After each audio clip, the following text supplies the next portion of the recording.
Magandang araw po sa ating lahat. Ating pong pag-usapan ngayon ang tuluyang pagkalas ng lokal na partido nitong si Bong Revilla sa Cavite sa alyansa ng ating Pangulong Bongbong Marcos. At sa inilabas na statement ng lokal ng pamalaan ng Cavite ay nakasaad, na I quote, "According to the local party of Senator Bong Revilla Jr., they condemn President Marcos' indifference to major issues such as poverty, country in the political issue regarding the imprisonment of former President Duterte at the ICC in the Netherlands." Ito ay isa sa mga dahilan kung bakit mistulang kumakalas ngayon ang nasabing lokal nitong si Revilla sa Cavite. Takas ang hatak ng mga Duterte sa Cavite at nalalagay po sa alanganin itong reputasyon ng mga Revilla dahil sa pagkakamali nitong umanib sa alyansa ni Marcos. At idinagdag pa ang mahinang pamamalakad nitong si BBM sa mga issues. According to the local party in Cavite, the seemingly weak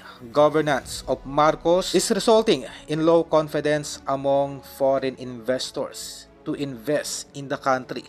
Sa madaling salita, pati sa isyong pang-ekonomiya sa Cavite ay naaapektuhan ang nasabing bayan dahil sa mahinang pamamalakad nitong si Marcos. Wala pa pong direktang hamon itong si Revilla sa ating Pangulong Marcos. Kumbaga, kanyang lokal na partido pa lamang po ang naglalabas ng saloobin.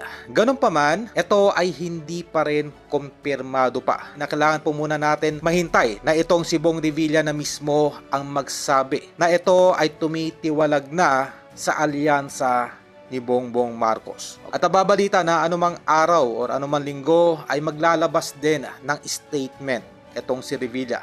Dahil sa ibang survey po ay medyo tagilid na rin si Revilla. Kumbaga, aasahan na natin na mga politiko po ay kumakambyo sa last minute. Okay, wala tong pinagkaiba dito kay Amy, na kung saan sa sobrang garapalan na lamang po na mukha ay lumapit dito kay Inday Sara para lamang masalba ang kanyang political career.